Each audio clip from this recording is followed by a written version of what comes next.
Hola, ¿qué tal? Muy buenas noches. Tengan todos ustedes. Soy el doctor Javier Mendoza, presidente de la Academia Mexicana de Ortodoncia. En esta ocasión estamos en lo que es el aula virtual del Colegio Nacional de Cirujanos Dentistas. Es nuestra transmisión número 290. Estamos en el foro, la doctora Elba Karin Camacho Mercado, el doctor Isaac Maldonado Noriega, secretario de la Academia Mexicana de Ortodoncia, y nuestro invitado Héctor Villegas Álvarez, que nos acompaña desde Medellín, Colombia. Le dejo las palabras a la doctora Elbacarin Camacho Mercado, que nos presenta a nuestro gran invitado. Adelante, doctor Elbacarin. Muy buenas noches. Me da mucho gusto saludarles y agradecerles que nos sigan con las conferencias del aula virtual, en este caso las de la Academia Mexicana de Ortodoncia. Y bueno, sí, me da muchísimo gusto presentarles al doctor Héctor Villegas Álvarez, pues es alguien a quien vi en la escuela y he visto cómo ha evolucionado y esa gente joven que trae ese empuje es fantástico. El doctor Héctor Villegas, eh, lo conocí en un Golden Bracket, el cual ganó, y muchas felicidades. Él es egresado odontólogo de la UAM, estudió ortodoncia en UNAM, que fue donde tuve el gusto de conocerlo. Y bueno, ya ahorita de todos modos presentarán su currículo. Pues adelante, doctor Javier. Vamos a platicar con nuestro invitado. Nuestro invitado es el doctor Héctor Villegas Álvarez. Él es odontólogo por la Universidad Autónoma de Manizales. Es ortodoncista, entrenado en su entrenamiento de ortodoncia, perdón, de la Universidad Nacional Autónoma de México. Es candidato a maestría en ciencias odontológicas en la Universidad CES de Medellín. Él es docente del posgrado de ortodoncia de la Universidad Autónoma de Manizales. Tiene entrenamiento en el manejo ortodóntico quirúrgico en pacientes con anomalías dentofaciales en Moscú, Rusia. Él es miembro fundador de la Asociación Colombiana de Diferencias Congénitas Craniofaciales, ADC en craniofacial. Miembro del Board and Cleft Prevention International Foundation. Él es ganador del Golden Bracket Award en 2018, conferencista internacional y tiene publicaciones internacionales, y él se dedica a su práctica privada en ortodoncia clínica Noel. Entonces, los dejo con ustedes, es el doctor Héctor Villegas Álvarez. Adelante, doctor Villegas. Mucho gusto de tenerlo con nosotros. Es para mí un honor estar con ustedes aquí, ¿eh? Bueno, ya a todos, el honor realmente es mío. Muchas gracias al Colegio Nacional de Cirujanos Dentistas, a la Academia Mexicana de Ortodoncia por esta oportunidad. Ya es la segunda oportunidad que me brindan un espacio para compartir con ustedes algunos temas académicos. Muchísimas gracias por su amable presentación y pues para mí es un honor tener estas oportunidades para mi segunda patria, que es México. Bueno, mi presentación es consideraciones generales en la primera cita a pacientes con fisuras orofaciales. Aunque realmente voy a tocar temas muy básicos, me parecen esenciales y son cruciales ese primer contacto del grupo familiar o los cuidadores y con nuestros pacientes, porque ese primer contacto puede ser el responsable o va a marcar la pauta de que un tratamiento pueda tener más posibilidades de éxito o no. Qué tan adheridos vamos a tener a nuestros pacientes y cuidadores durante un proceso tan largo, un tratamiento de alrededor de 2 décadas o a veces más para llevar un tratamiento a término. De manera de introducción, en el desarrollo embriológico, una vez que se implanta el cigoto, de manera de recordatorio, es muy importante todas las vías moleculares, la transcripción, la traducción genética, todos estos factores endógenos y exógenos que se deben llevar a cabo de una manera tan sincronizada y tan perfecta para que un embrión, un feto o una persona tenga un adecuado desarrollo de todos sus órganos y estructuras corporales en general. Cuando alguno de estos sistemas tiene alguna disrupción, algún factor de riesgo, por ejemplo, que va a irrumpir esta serie de comunicaciones o de sincronía, podemos tener diferentes alteraciones o diferencias congénitas, como puede ser las fisuras orofaciales. Van a escuchar que a lo largo de mi conferencia nombro mucho el término de diferencias congénitas craneofaciales, porque es un término que considero muy inclusivo, que propuso la Asociación Americana de Labio y Paladar Hendido a inicios del 2018. Por eso nuestra joven asociación en Colombia se llama Asociación Colombiana de Diferencias Congénitas Craneofaciales, y ahorita más adelante quiero hablarles de ello, de este proyecto tan interesante. A manera de recordatorio, pues diferentes arcos branquiales nos van a dar el desarrollo a nuestro rostro. El signo más característico de nuestra formación de la cara ocurre alrededor de la cuarta semana, con la formación de las plácodas nasales. Pero en cuanto al paladar, alrededor de la quinta a sexta semana se forma nuestro paladar primario. Esto a merced o gracias a la fusión aparente de los procesos nasales medianos que vemos en amarillo en esta vista inferior de un embrión, y nos va a generar en la parte más interna, viéndolo desde este plano transversal, en la parte más interna nos va a generar el soporte de la bóveda anterior del paladar, nos va a generar los cuatro incisivos, y en la parte anterior nos va a generar el labio o el prolabio, que en los pacientes del labio paladar hendido bilateral, esta zona que cubre la premaxila se llama prolabio. Alrededor de la octava a la 12ª semana, algunos autores lo indican hasta la 13ª semana, se va a generar nuestro paladar secundario. Una vez la lengua desciende, nuestros procesos palatinos laterales se van a elevar por diferentes acciones, tanto mecánicas como moleculares, que hacen que estas dos placas se levanten, y se va a generar o se va a iniciar el proceso de fusión hacia la zona media de estos dos procesos. Y luego, una vez que se degrada la capa más superficial, este epitelio externo, ocurre el tejido de origen mesodérmico va a tener una adecuada fusión o una fusión real que se va a prolongar hacia la zona anterior y hacia la parte posterior de manera simultánea. Cuando ocurren fallas en alguno de estos procesos por diferentes motivos, van a ocurrir las diferentes presentaciones clínicas que conocemos del labio y o paladar hendido o fisuras orofaciales. Una de las presentaciones subclínicas que son muy subdiagnosticadas son los paladares hendidos submucosos. Estos se dan porque en la capa más superficial del epitelio ocurre una fusión, pero hacia los planos musculares y óseos no ocurre una fusión real. Hay que tener en cuenta que cuando tengamos, por ejemplo, bebés recién nacidos, servicios de neonatología, mirar la zona de la úvula, porque alguno de los signos, aunque no es patognomónico en este tipo de pacientes, es tener úvula bífida.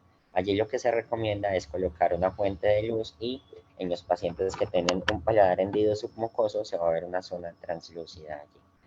Estas imágenes me llaman mucho la atención porque si nosotros tomamos las imágenes de los cortes del embrión y vemos la presentación clínica de nuestros pacientes, podemos tener una mejor idea en el periodo embrionario qué fue lo que sucedió en los pacientes unilaterales, bilaterales o todas las modificaciones que existen.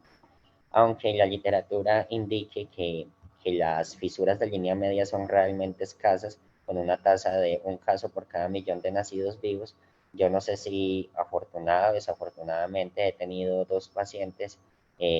visto dos pacientes con alteraciones en el proceso de fusión de los procesos nasales medianos, que realmente sí es una condición muy extraña de ver.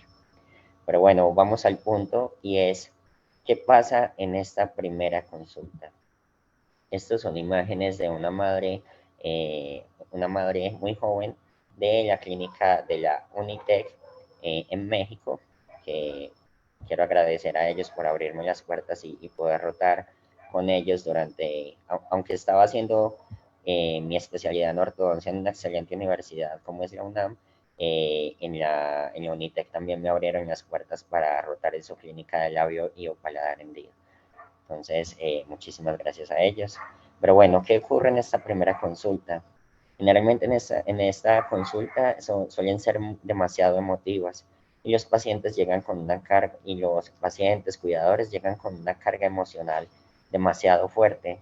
Muchos de las parejas de los niños con alguna diferencia congénita craneofacial, muchos de ellos se divorcian y incluso a veces puede ser un tema hasta de, bueno, de discusiones, en fin, que van a llevar a que muchas veces el niño ni siquiera es llevado por los padres a la consulta. Entonces es un tema social también que hay que comenzar a entender. Traté de hacer como una serie de preguntas de lo que más llevan los padres, sus inquietudes a estas primeras contactos con los profesionales de la salud, y es, ¿por qué? ¿Por qué nació así mi hijo? Realmente eso es difícil de contestar, pero aquí hay algo muy importante, y lo primero que nosotros debemos evadir es evitar los sentimientos de culpa, porque aquí muy seguramente, bueno, entonces usted fumaba, bueno, usted no se cuidó, en fin, la exposición a químicos.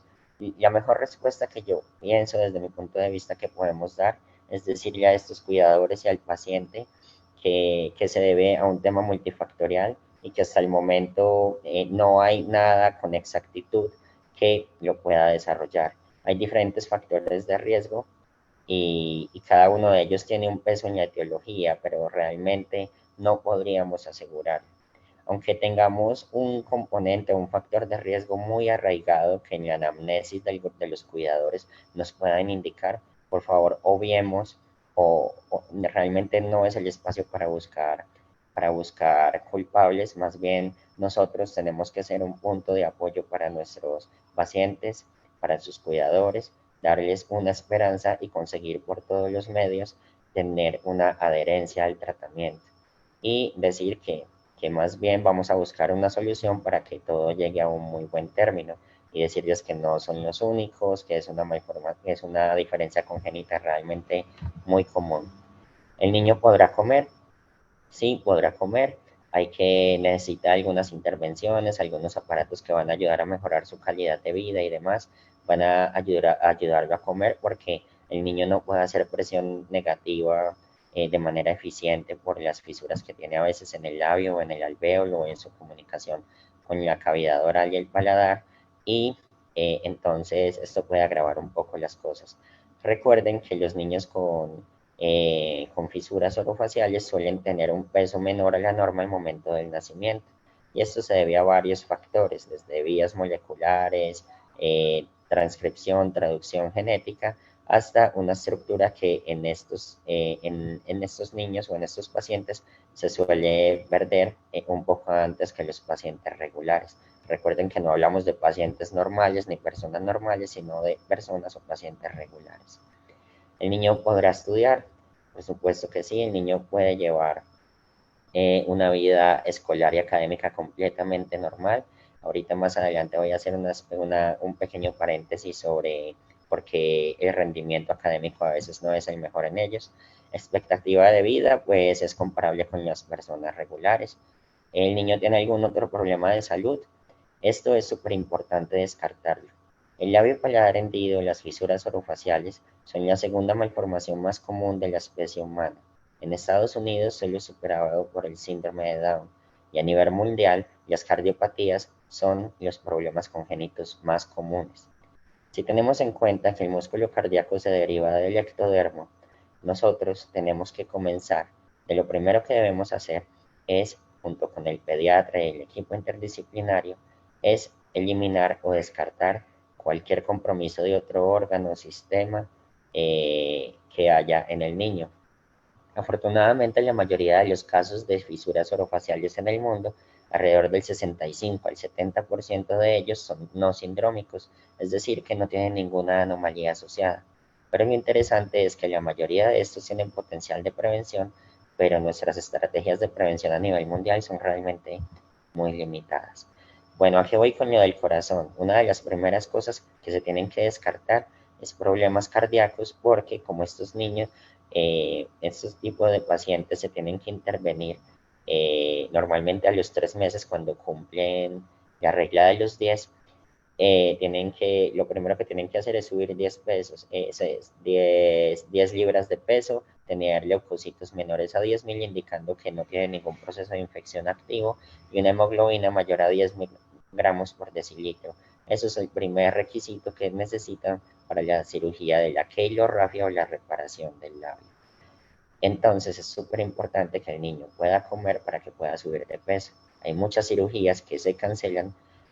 Desafortunadamente he sido testigo de muchas cirugías que se cancelan por desnutrición, hemoglobina muy bajita y el niño no sube de peso. Hay un problema allí social y de barreras también bastante interesante. Los niños, bueno, otra pregunta, ¿él va a aprender igual que los otros niños? Por supuesto que sí. El IQ, el coeficiente intelectual de los niños con fisuras, es igual al de pacientes regulares. ¿Podrá ir a la escuela? Por supuesto que sí. ¿Y qué tan frecuente es que suceda?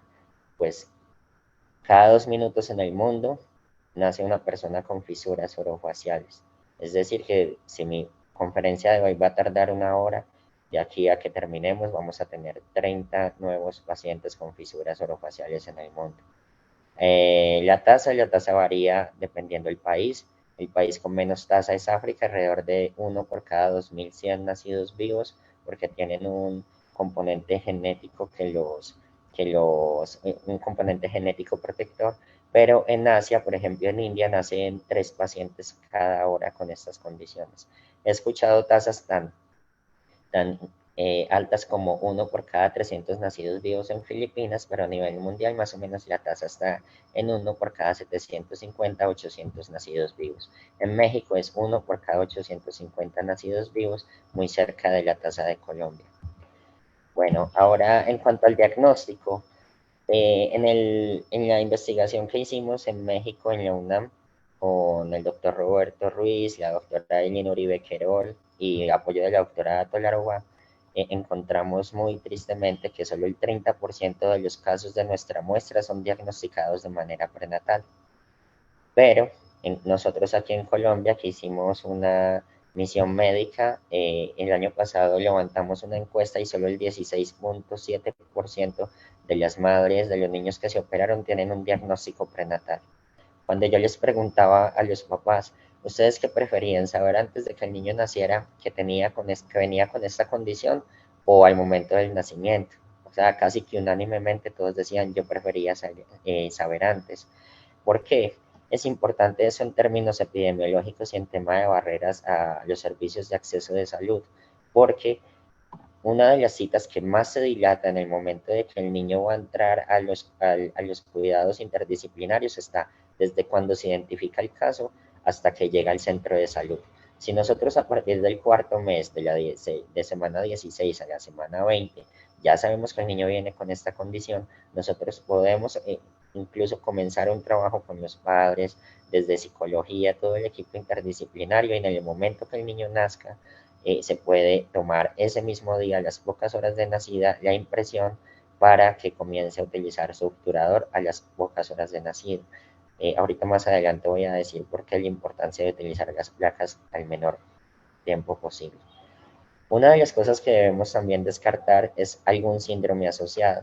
Entonces, sistema integumentario, piel, cabello, uñas, músculos del iris, músculo cardíaco, músculos de las glándulas mamarias, todo deriva del ectodermo. O sea, si nosotros vemos de estas 3 láminas embrionarias, nos va a dar demasiada información. Entonces, ¿cómo podemos verlo clínicamente? Los ojos del niño, el cabello, podemos ver sus dedos, sus manos y sus orejas. Y si vemos que algo de aquí no está bien, esto nos puede dar, dependiendo del fenotipo del niño, nos podría dar más sospechas de que un caso es sindrómico o sindrómico. ¿Cuándo es necesario de manera prenatal hacer una prueba genética? Realmente cuando sea una fisura realmente muy rara, muy extraña, por ejemplo una fisura de línea media o fisuras muy severas. Entre más severo sea la presentación clínica o el fenotipo de un grupo de fisuras orofaciales, mayor es la probabilidad de que haya algún síndrome asociado.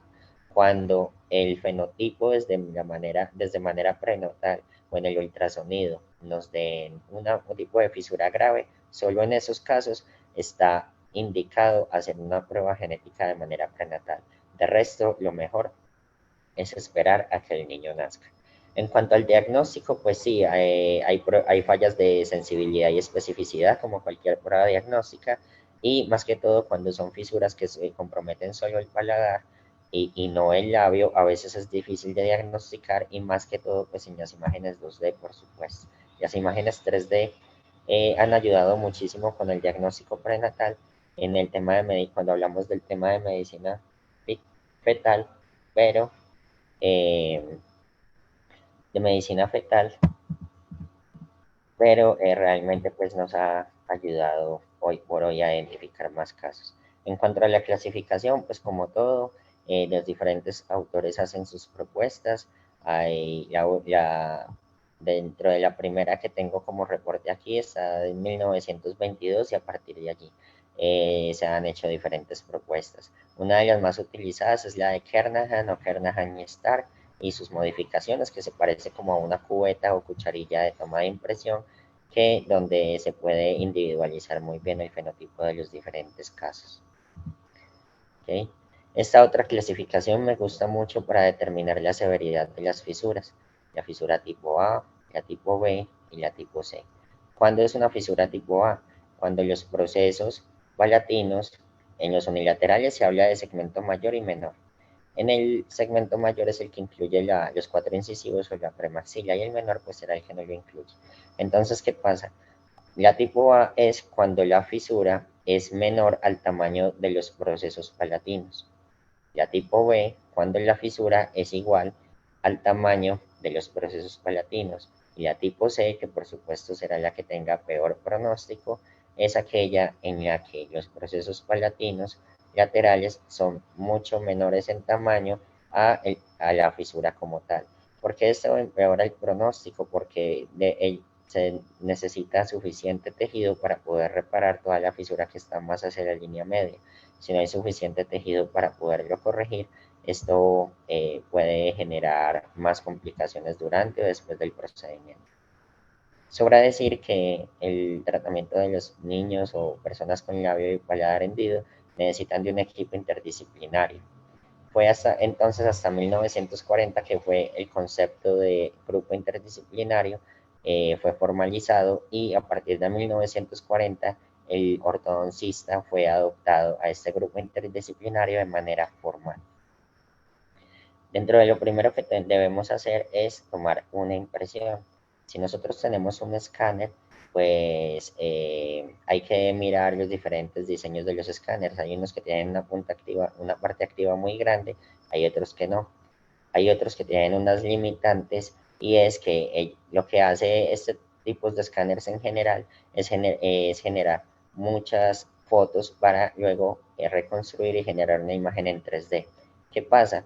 Que esta imagen se genera por medio de un fenómeno de la luz que se llama la refracción, un fenómeno de ondas, se llama la refracción, que es que esa onda de luz va y luego choca y regresa.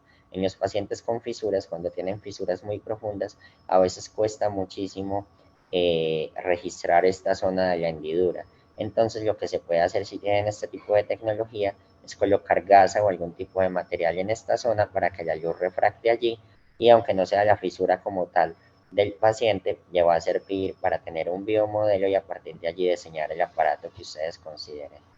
Cuando no tenemos este tipo de tecnología o ayudas, entonces podemos optar por tener una cubeta. Hay unas cubetas pediátricas que venden, pero si no, pues es muy fácil hacer algunas cubetas individuales con diferentes tamaños, con acrílico de autocurado, por ejemplo. Hay muchas técnicas de impresión. Esta la tomamos en la clínica de LPH de Unitec. Aquí al lado mío está la doctora América Ayuso, y aquí lo que se hizo fue inmovilizar al bebé, digamos, con una cobija para tomar la impresión. Hay otras técnicas como, por ejemplo, tener al bebé semisentado o cargado en las piernas de la mamá, en fin, en una posición más vertical, intentando comprometer o tener el menor riesgo con la vía aérea.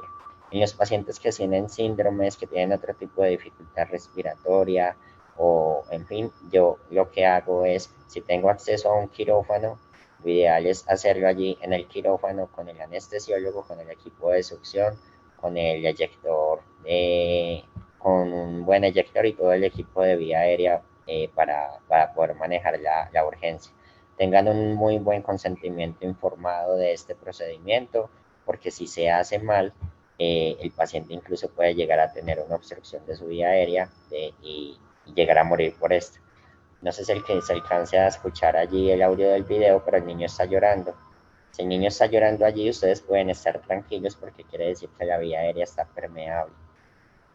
¿Alguna recomendación para tomar este tipo de impresiones? Tómenla con silicona masilla. Idealmente, coloquen el doble o mucho más catalizador que base para acelerar esa reacción química y que el material esté el menor tiempo posible en su boca.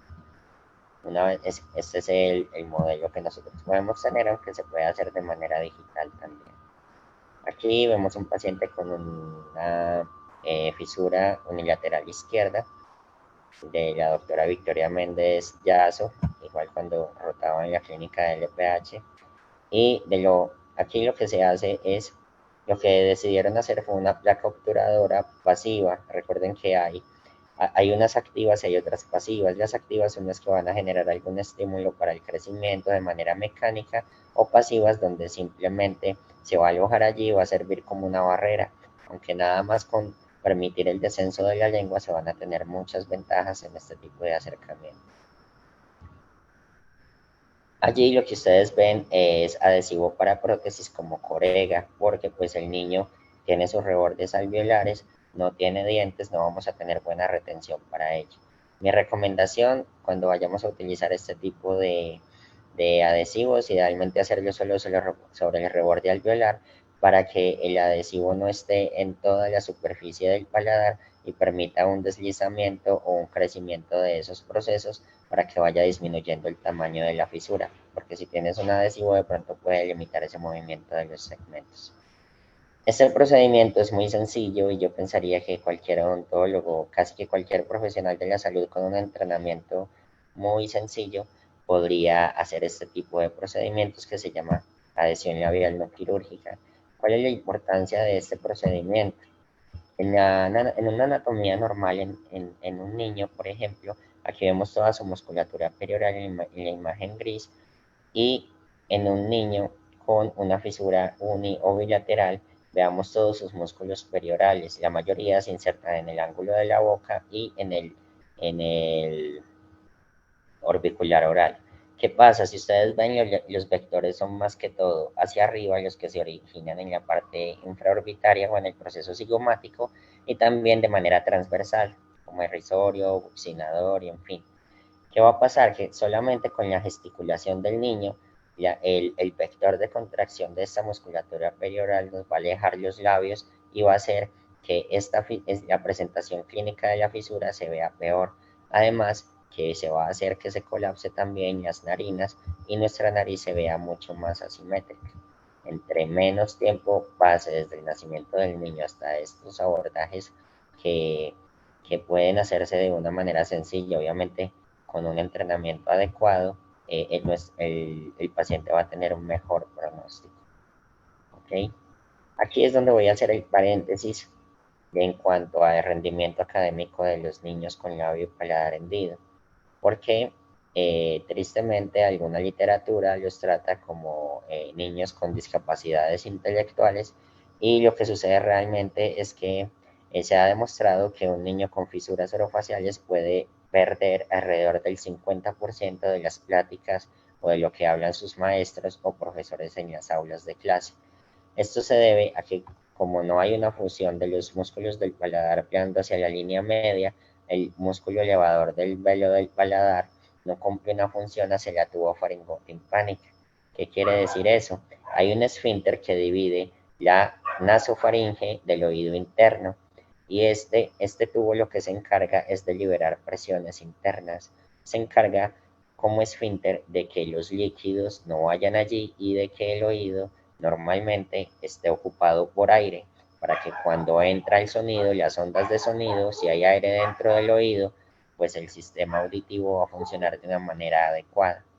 En un niño con labio y paladar hendido, como estos músculos no ejercen una función adecuada, este esfínter no funciona bien y entonces los alimentos, los líquidos y demás van y lo que hacen es, si ocupan, hablando solo de que ocupen estos líquidos espacio del oído interno, las ondas no van a llegar bien y su sistema auditivo no va a funcionar bien. Lo otro es que están generalmente con otitis crónicas. Entonces, esto hace que la información que estos niños reciben en clase sea mucho menor a los pacientes regulares. Y esta información es importante porque no aplica solo para niños con labio y paladar hendido. Aquí puede haber una idea de investigación importante y es que, por ejemplo, los pacientes con una atresia, una compresión maxilar importante, cuando se hace una disyunción, aumentan su capacidad auditiva. Entonces, estaría interesante hacer un estudio de ello, no solo en pacientes con labio y paladar hendido. En cuanto a la alimentación, este video también lo tomé en la clínica de LPH de la Unitec. ¿Y qué es importante de la alimentación?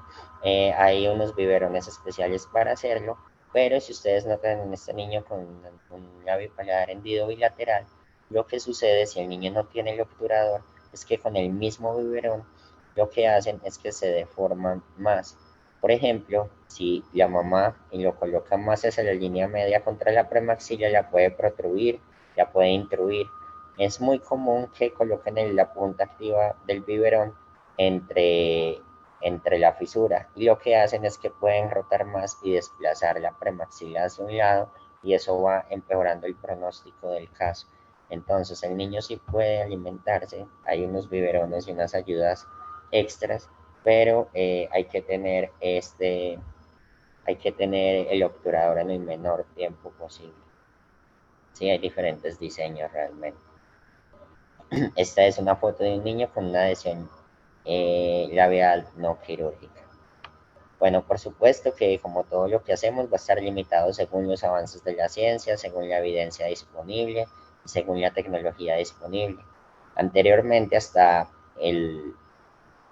gracias al desarrollo pues, de la anestesia, fue que el desarrollo de todas las técnicas quirúrgicas tuvo un buen avance para la medicina.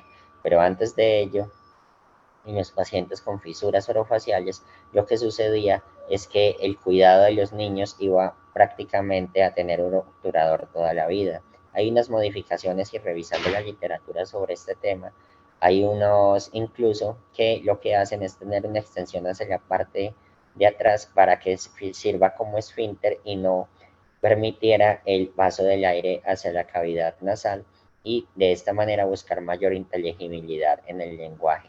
Inteligibilidad me refiero a que le puedan entender a los pacientes. Entonces, estos obturadores antes del desarrollo del acrílico se hacían con negro de vulcanita. Bueno, este es un obturador que es muy sencillo, además de que es una placa totalmente pasiva en cuanto a la base me refiero, simplemente se le diseñaron o se le agregaron unos stents o unos stents para conformar la nariz. Esto cumple diferentes funciones. Pero, ¿qué es importante aquí? Esta discusión de la ortopedia prequirúrgica, si es buena o no, lleva alrededor de 50 o 60 años los diferentes autores defendiéndola y otras, por supuesto que no. ¿Qué pasa? En los 90 hubo una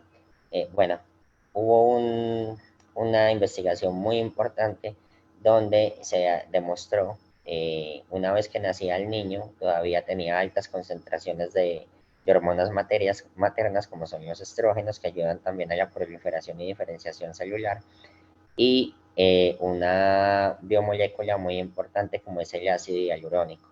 También otros investigadores lograron determinar que incluso poco después del nacimiento el cartílago nasal todavía continuaba en desarrollo. A partir de estos datos de esta investigación, algunos autores, algunos destacados como el doctor Pedro Santiago, el doctor Grayson, por mencionar algunos de muchas personas que han hecho aportes importantes, lo que hicieron fue agregar y colocar diferentes clínicos stents nasales para buscar la lenguación de la columela y conformar la nariz además de que se iba a tener una disminución en la comunicación orofacial. En cuanto a si yo defiendo o no la ortopedia prequirúrgica, por supuesto que sí.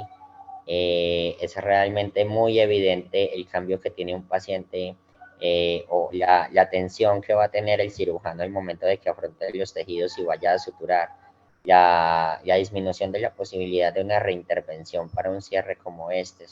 O sea, los tejidos realmente van a tener menor tensión, porque cuando estas fisuras están, el labio, el prolabio, que es el labio que cubre la premaxila, y los segmentos laterales están muy separados, algunos cirujanos prefieren hacer primero un lado y luego otro. He visto muchos pacientes en los que se hacen la cirugía con estas condiciones y simplemente los puntos de sutura se abren y necesitan unas nuevas intervenciones. En cuanto a uno de los argumentos que tienen muchos retractores es que para qué hacer ortopedia prequirúrgica si el paciente recidiva. Pues es muy sencillo. La ortodoncia recidiva, la liposucción recidiva, la cirugía ortognática también recidiva, y pues a diferentes grados dependiendo de cómo se hagan las cosas. Simplemente hay que buscar cómo mantener esos resultados. Y bueno, este es solamente uno de los argumentos que tengo para defender la ortopedia prequirúrgica, pero definitivamente el hecho de que me hablen de una recidiva y que por eso no debe hacerse una ortopedia prequirúrgica, realmente pienso que no es válido. Entonces tendríamos que dejar de hacer todos los procedimientos y más de los que acabo de mencionar. ¿Cuáles son las ventajas de la ortopedia prequirúrgica? La alimentación, un mejor crecimiento de los procesos palatinos. Al descender la lengua, el niño va en el neurodesarrollo, en fin, va a ayudar a tener una mejor posición de la lengua dentro de la cavidad oral propiamente dicha, va a necesitar una cirugía menos invasiva, eh, y posiblemente menos cantidad de cirugía, menos recidiva. Tiene un impacto psicológico porque no es lo mismo que los padres vean las fisuras totalmente expuestas a que ya vean por lo menos un poco los tejidos afrontados. Este es un caso igual de la clínica Noel, una adhesión labial no quirúrgica, y una de las técnicas, uno de los tips que me enseñó bien la doctora Ayuso es utilizar una cinta como base. Como la mamá va a estar cambiando estas cintas o este micropore de manera tan constante, eso puede irritar la piel en los lugares que se ancla esta cinta. Entonces se puede dejar una como base para poder estar haciendo los recambios. Ajá.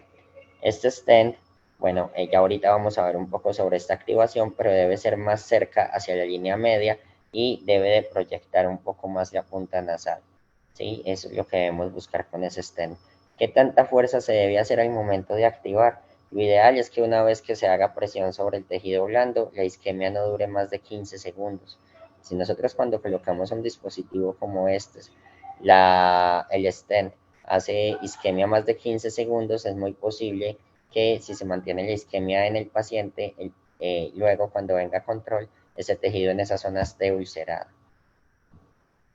Ok, miren, nada más con la adhesión labial no quirúrgica, pues va a ser muchísimo más fácil que un cirujano afronte este tejido como está, a que como estaba mucho antes de la cirugía. Entonces, o sea, los cambios son algo que parece muy sencillo, muy simple de hacer. Realmente vamos a aportarle muchísimo al paciente y a la familia. Este tip también es bueno, pues recordemos que pues, si se trata de un niño, en fin, cuando esté durmiendo, los cuidadores no van a estar todo el tiempo con él a veces. Entonces es bueno tener, por ejemplo, un pedacito de seda dental que vaya desde el dispositivo y vaya anclado a la cinta para que el niño no se vaya a broncoaspirar. También este hook funciona muy bien y tiene una versatilidad muy buena, y es que usted puede manejar los diferentes vectores con los que quiera manejar o proyectar la punta nasal.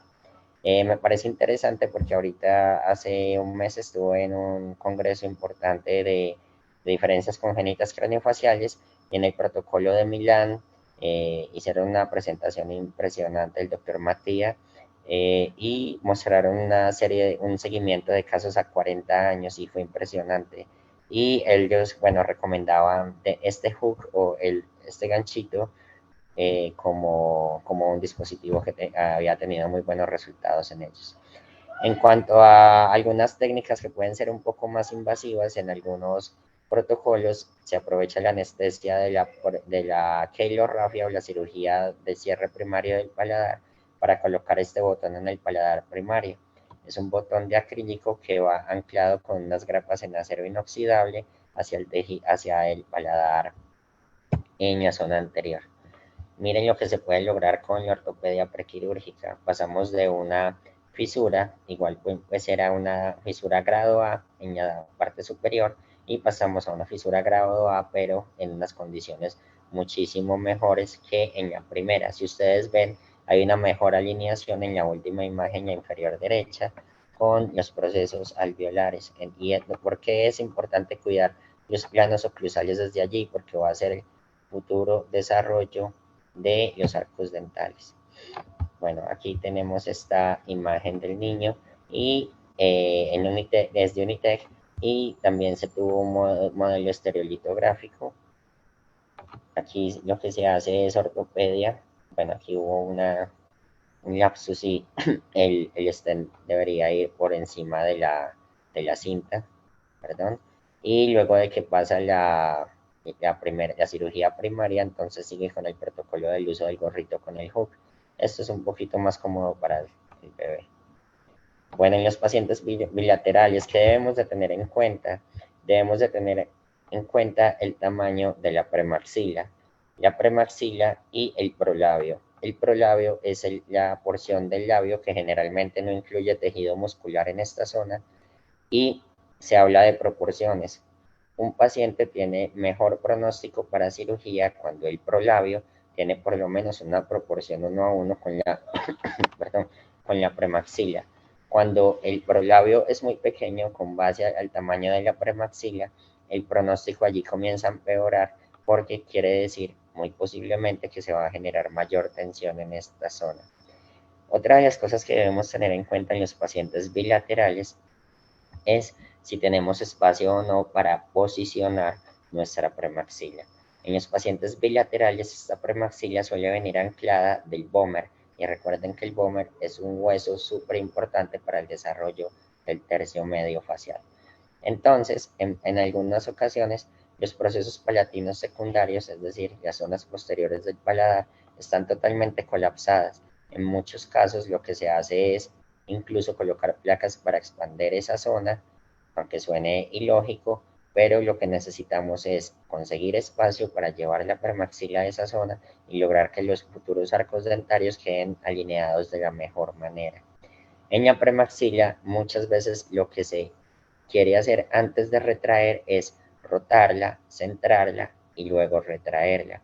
Aunque cuando ya se tiene experiencia con este tema, hay unos movimientos que se pueden hacer de manera simultánea, pero más o menos esa puede ser una secuencia lógica de trabajo para lograr los objetivos en pacientes con labio y paladar.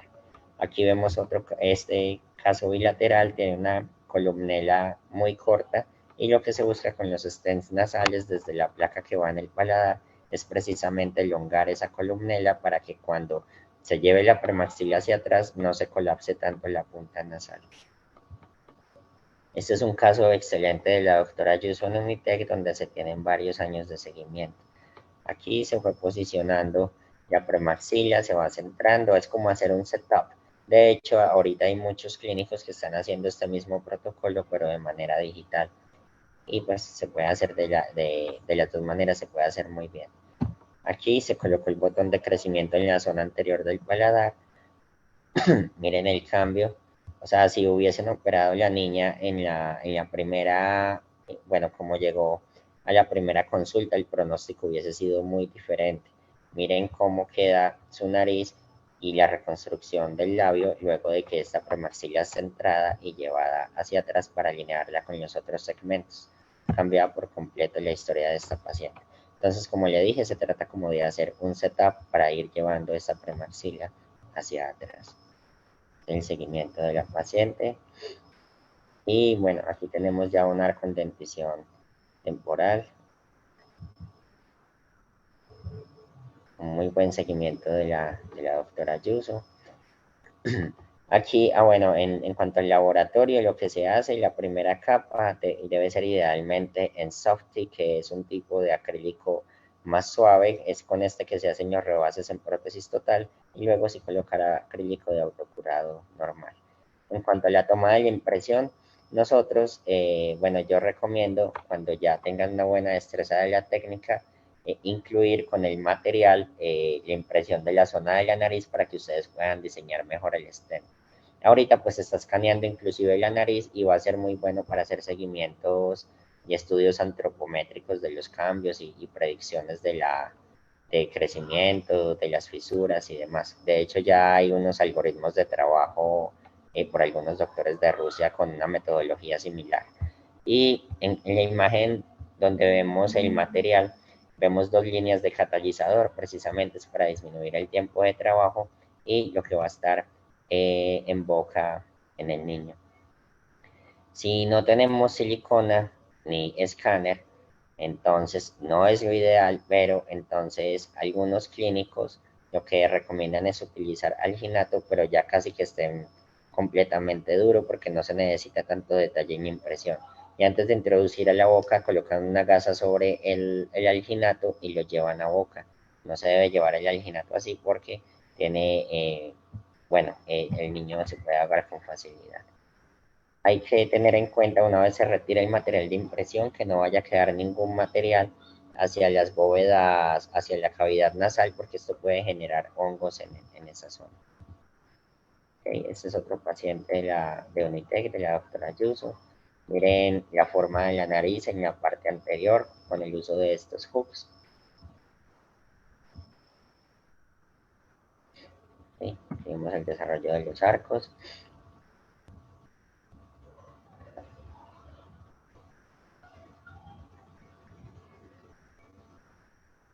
Okay, aquí vemos a otro. Okay. Esta es otra técnica de impresión. El paciente sobre las piernas del clínico para tomar la impresión. También se puede tomar sentado. En fin, hay muchas maneras de hacerlo de forma segura. Okay. Cuando esto era residente, la doctora Melina Chávez, tomando la impresión y el seguimiento de este paciente. Igual, una vez que termina la quelorrafia, va a seguir con el protocolo del ganchito para seguir conformando su nariz. Este otro caso bilateral, donde lo primero que se busca es rotar la premaxila para centrarla y luego llevarla hacia atrás, mientras que de manera simultánea se va elongando la columnela.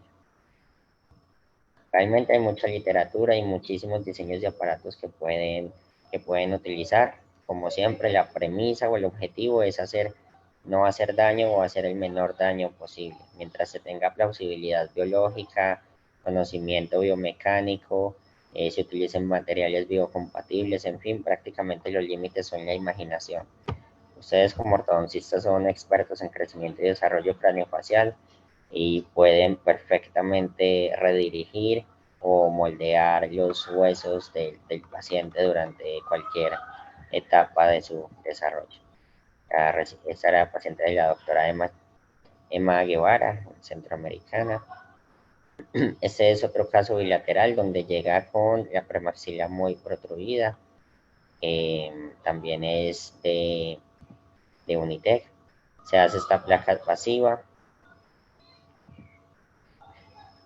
Luego de que se hace la placa pasiva, pues también se pueden incorporar algunos elementos activos para ir modificando los tejidos. De hecho, solamente con el acrílico agregando y haciendo desgastes selectivos se puede ir dirigiendo el crecimiento de los procesos. Aquí quería resaltar la importancia, bueno, la deformación que se puede tener con la alimentación si no se tienen los biberones adecuados. Okay. Aquí tenemos este otro dispositivo. Es importante que el stent tenga una forma como de gota invertida, sea más agudo hacia la zona que va a tener contacto hacia la narina, donde se une la narina con la columnela, para que conforme mejor esa zona de la nariz. Y por supuesto que el acrílico no vaya a tapar por completo la narina porque va a reducir la permeabilidad de la vía aérea. Lo importante de esto es que ustedes pueden ir adaptando o pueden ir activándolo entre cita y cita. A veces solamente con los elementos pasivos no es suficiente, pero pues eso no nos va a limitar para utilizar algún tipo de elemento mecánico u otro elemento activo que nos pueda ayudar a cumplir con los objetivos. Aquí, por ejemplo, estaban conformando directamente en boca el stent para llevarlo. Esa fue la residente Nicole. Y finalmente, este es el dispositivo, y si ustedes ven, el aparato está haciendo muy buena presión hacia la zona de la narina, solamente que hay que enfatizar en que sea en mayor forma de gota invertida en esa zona. El paciente aquí pues va a tener que ayudarse con, la mamá va a tener que ayudarle con el adhesivo en la zona de los rebordes alveolares. Este es como una parte, un collage del proceso del laboratorio, donde lo que se hace es, una vez que se tiene registro de la anatomía del paciente, se cubre la zona de la fisura con cualquier material, puede ser cera, puede ser plastilina, Play-Doh, se coloca la capa de aislante, luego el softy, que es el acrílico suave, y ya luego el acrílico normal para poder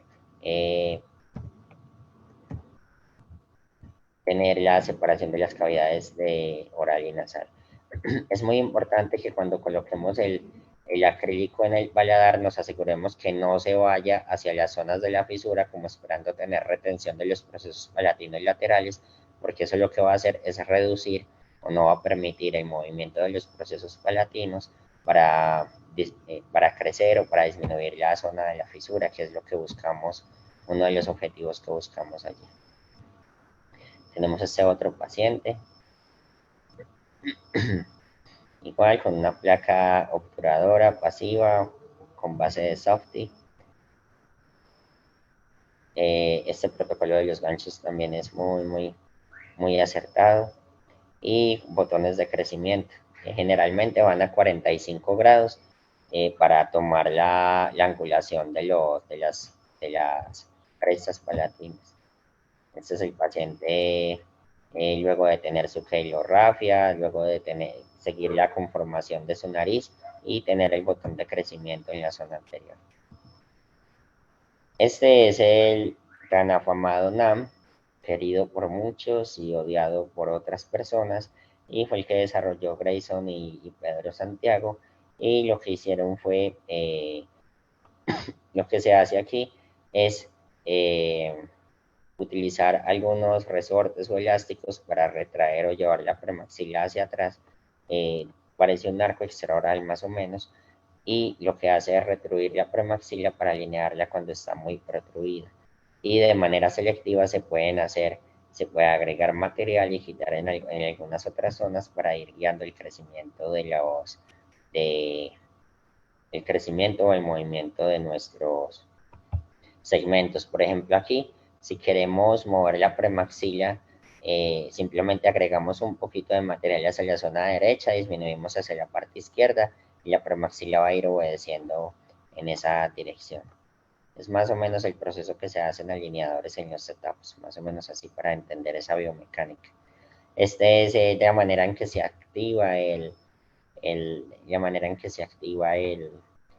aparato ortopédico. Entonces vamos a utilizar, además de la adhesión labial no quirúrgica, unos elásticos. A mí la verdad, cuando intenté utilizar este tipo de elásticos me causó dificultad porque sentía que de estas cintas laterales se desprendía mucho el elástico, pero hay clínicos con los que les funciona muy bien. Aquí vemos el protocolo, tomemos la impresión, hacemos una reparación del defecto. Idealmente esta zona de la fisura debería ir con cera un poco más alta, de tal manera que se respete debe haber como una continuidad del plano oclusal entre la premaxila y el segmento posterior. Ok, casos bilaterales, en este caso bilateral había un colapso por completo de la zona media, entonces lo primero que busqué fue expandir esos procesos laterales para conseguir espacio y llevar la premaxila hacia atrás.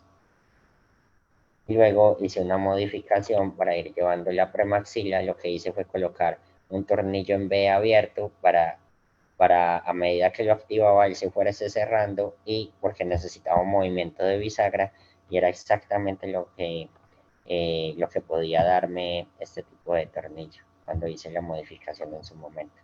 En la lesión labial no quirúrgica es muy importante que siempre vaya por encima del prolabio, eso es súper importante. Al principio le cuesta a los papás, pero ellos se van adaptando, ¿sí? En cuanto al pegamento, pues sí me gusta más utilizar un error que al violar. Y, perdón, que se me va a descargar el computador.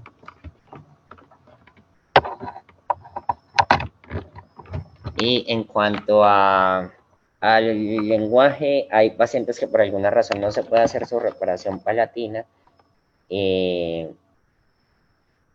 En una misión médica que tuve, vi una paciente de 39 años, lastimosamente solo con 2 procedimientos quirúrgicos, y tiene una fisura gigante del paladar. Entonces, en este tipo de pacientes está indicado hacer algo que se llama el speech bulb.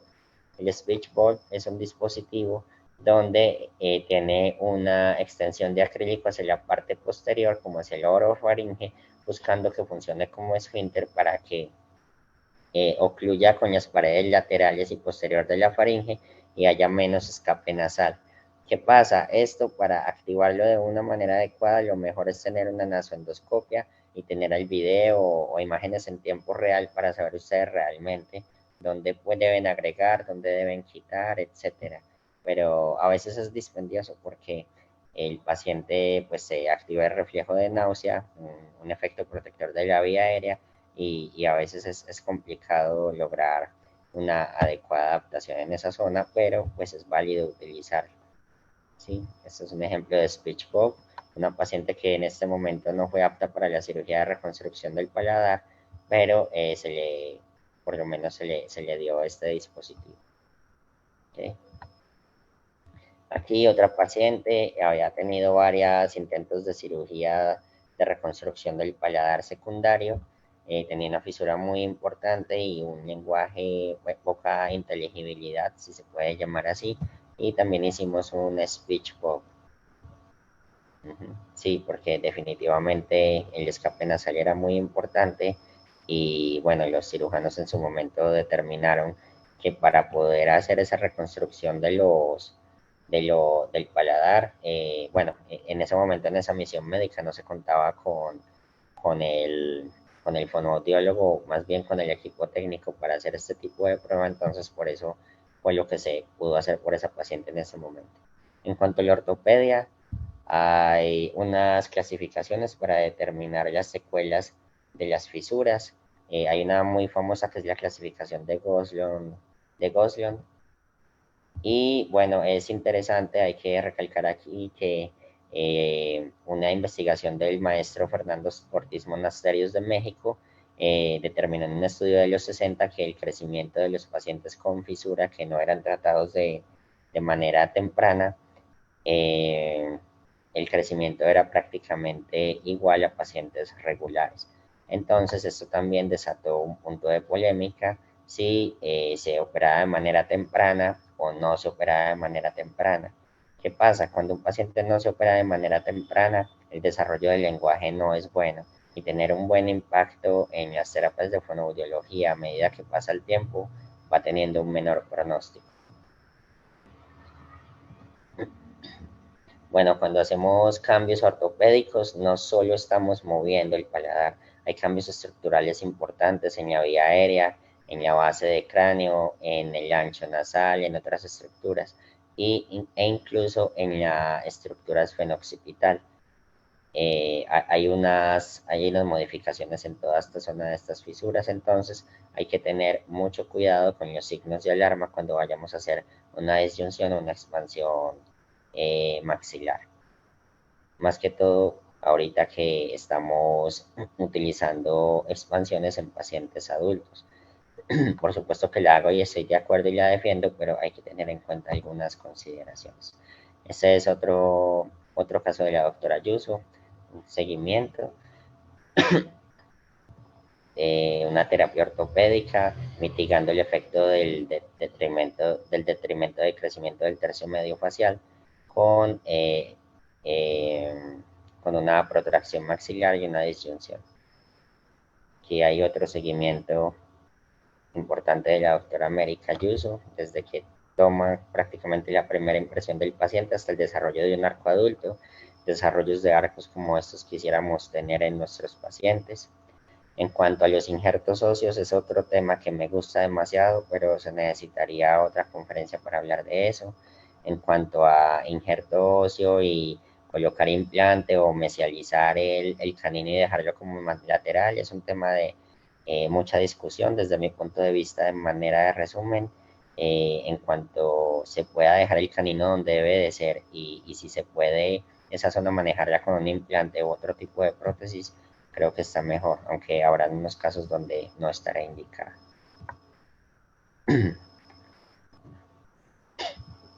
Si tienen alguna pregunta pueden ir escribiendo. Bueno, recuerden que, bueno,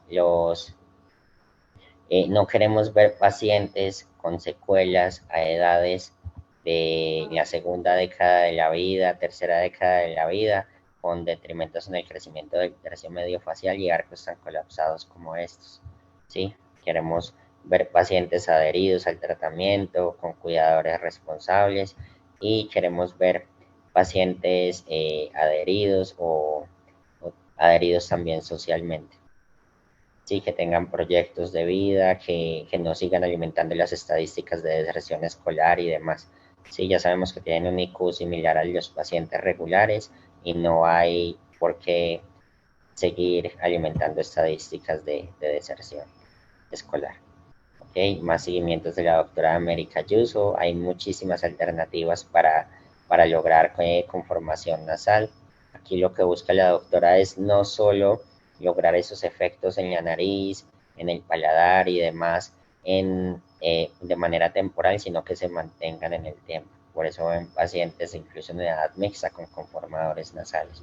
Acá hay ayudas, bueno, mecánicas, a veces los elementos pasivos no son suficientes y hay que acudir a unas fuerzas más pesadas para lograr los objetivos.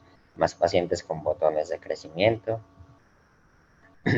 Espero si algún día me vuelven a invitar a hablar de secuelas, cirugía ortognática en el LPH o cirugía ortognática en general, entre otros temas de diferencias congénitas craneofaciales, anomalías dentofaciales, con mucho gusto allí estaré. Bueno, esta es otra alternativa y lo que se hace con este tipo de aparato, esa clasificación del Frankel, es disminuir la presión de la musculatura perioral para estimular el crecimiento del tercio medio de manera tridimensional, más pacientes con los hooks. ¿Ok? Y definitivamente no queremos ver pacientes a edades como esta con arcos tan colapsados y casos tan severos. No queremos ver Gosling 4 ni Gosling 5, que son como de las clasificaciones más severas del manejo de secuelas de LPH. Ojalá que la mayoría de nuestros casos se acercaran o incluso en ocasiones superaran resultados como estos. Bueno, también es paciente de la doctora Ayuso.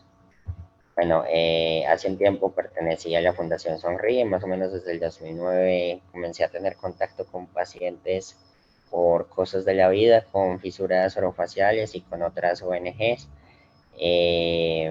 Aquí estábamos en una reunión de la fundación.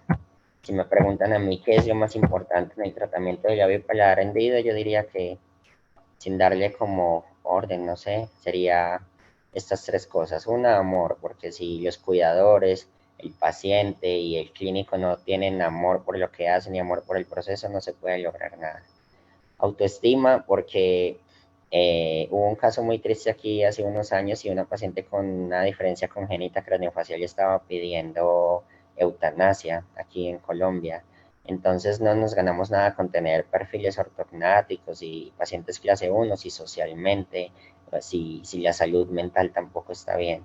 Entonces hay que trabajar muchísimo en la salud mental de nuestros pacientes.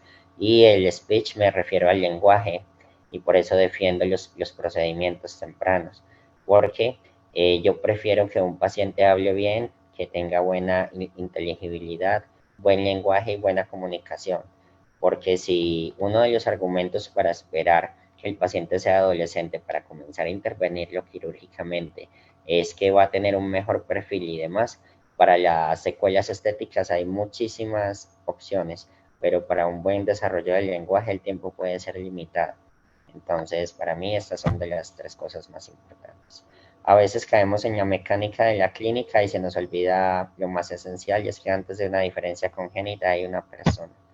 Quiero invitarlos a seguir nuestra joven asociación, donde orgullosamente eh, hago parte del grupo fundador, la Asociación Colombiana de Diferencias Congénitas Craniofaciales, que agremia a todos los profesionales de la salud involucrados, y estamos abiertos también para las familias, para los pacientes y por supuesto si alguna organización, la academia, cualquiera de estas quiere trabajar con nosotros en algo, pues por supuesto eh, será bien recibida todo lo que se pueda aportar.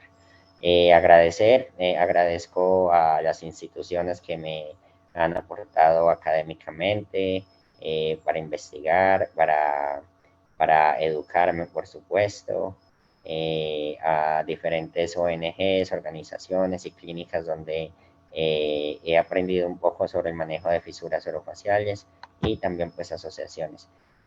Han sido muchísimas personas las que me han enseñado sobre este tema, pero hoy quiero resaltar a la doctora Ayuso. Eh, Agradezco al doctor Roberto Valencia Ite, la doctora América Ayuso, el doctor García, la doctora Alma, el doctor Vargas, el doctor Alberto Teramoto, que me abrieron las puertas de la Unitec para rotar en su clínica de LPH. Para mí era sagrado ir los miércoles a rotar allí en las tardes. Muchísimas gracias. Y la doctora Tolarova, la madre de la prevención de hendiduras en el mundo, que es una de mis principales mentoras, con quien hice la investigación en México, y ahorita estamos terminando de hacer una investigación muy importante que presentamos justo en Corea hace un mes, sobre un metaanálisis de la relación de pesticidas y el riesgo de tener niños con labio y paladar hendido, que dio una asociación impresionante. Les quiero agradecer mucho a estas personas que me han aportado tanto.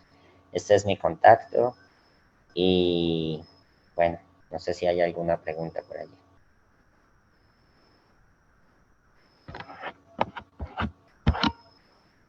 Héctor, muchísimas gracias. Maravillosa tu presentación, muy interesante.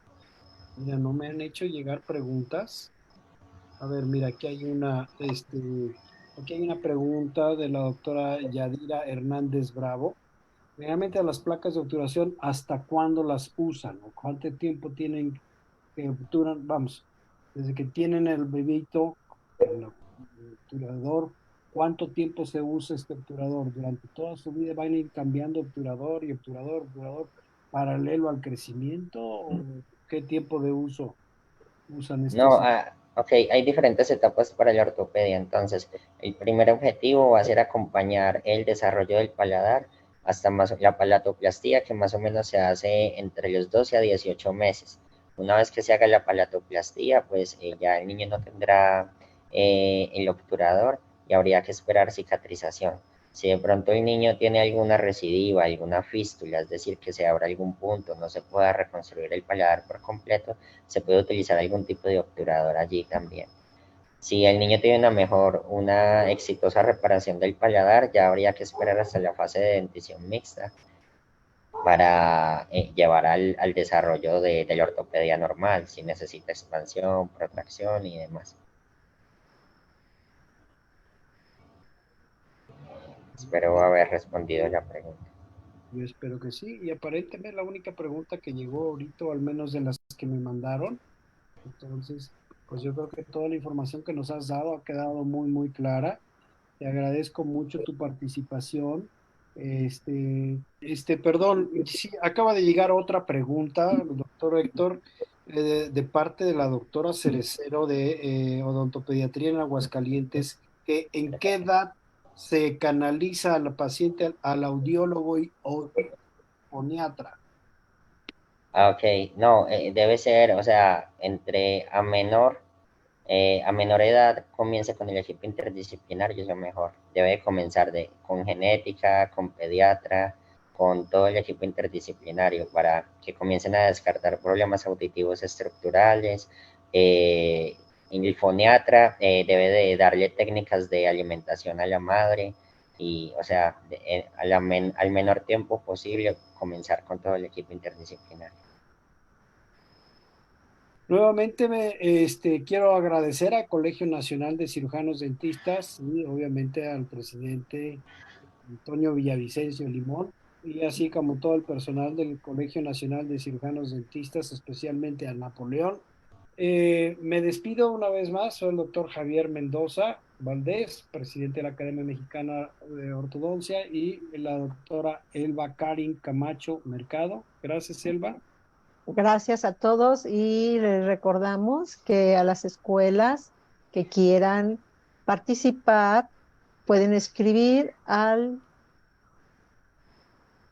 Ay, se fue la luz. Ay, se me quería ir la luz. Se pueden mandar escribir a lo que es la página en el correo para que se pueda contactar con nosotros y poderlos invitar a los encuentros virtuales.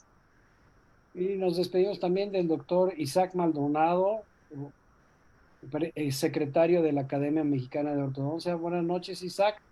Muy buenas noches, muchas gracias a ustedes. Muchas gracias, doctor Villegas. Muchas gracias a ustedes, feliz noche y gracias a todos los que nos acompañan.